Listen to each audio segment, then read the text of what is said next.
Финансы министрлиги суверендүү еврооблигацияларды эл аралык капитал рыноктарына дебюттук жайгаштырууну ийгиликтүү ишке ашыргандыгын кабарлайт.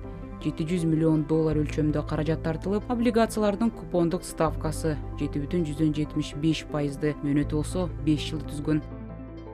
Маалыматтар боюнча инвесторлордун жалпы суроо талабы $2,1 миллиард ашып, келишимдин финалдык көлөмүнөн 3 эсе жогору болгон. Буга Азия өлкөлөрүнөн Америка, Улуу Британия, Европадан эл аралык инвесторлор катышты. Бир нече күн мурун министрлик $2,250 миллион көлөмүндө мамлекеттик облигация чыгарган. 5 жылга $850 миллион облигация 6% үстөгү менен жайгаштырылды.